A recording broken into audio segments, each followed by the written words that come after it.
Bridging the gap. There comes a moment in every home, sometimes quiet, sometimes loud, when you realize your child is growing up in a different world than you did, and suddenly, the things that made perfect sense when you were younger now leave your child puzzled. The values you grew up defending, they question them.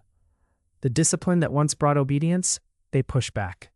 The music, slang, trends, beliefs, all different, and the gap widens. This is the generational gap, and every parent faces it. But the real danger is not in the differences. The real danger is in the distance we allow those differences to create.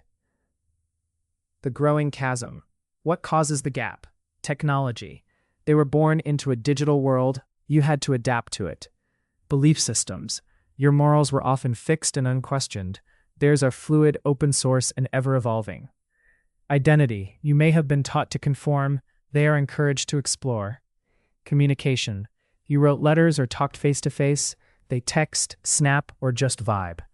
And because of these changes, we risk two extremes: shutting down, refusing to engage, pretending nothing has changed, giving up, letting culture raise our children and hoping for the best.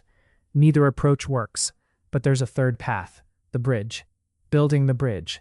Bridging the gap means choosing connection over control. It's the daily, intentional decision to say, I won't let change separate us. Here's how you start. 1. Get curious before getting critical. Ask, what does this trend mean to you? What do your friends talk about when they're not with adults? What's something about your world you wish I understood? 2.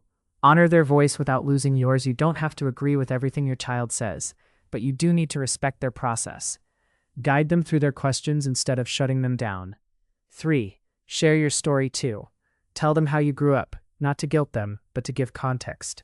Help them see where your values came from. Make your faith, lessons, and even past wounds part of the conversation. 4. Laugh together.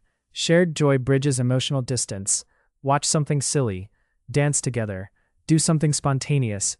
Laughter is universal and healing. 5. Set boundaries with empathy.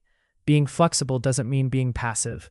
Be clear about non-negotiables, but be kind in how you communicate them. Let your child feel safe, even when they're being corrected. Reframing the gap. What if the gap isn't something to be feared, but something to be navigated together? Your child doesn't need you to be cool or speak their language. They just need to know you're willing to walk across the bridge, even if it feels unfamiliar. Because every gap you bridge today becomes a relationship they'll return to tomorrow. Pause and reflect. What's one area where you felt disconnected from your child lately? Have you responded with curiosity or criticism? What's one conversation, question, or shared moment that could help bridge the gap this week?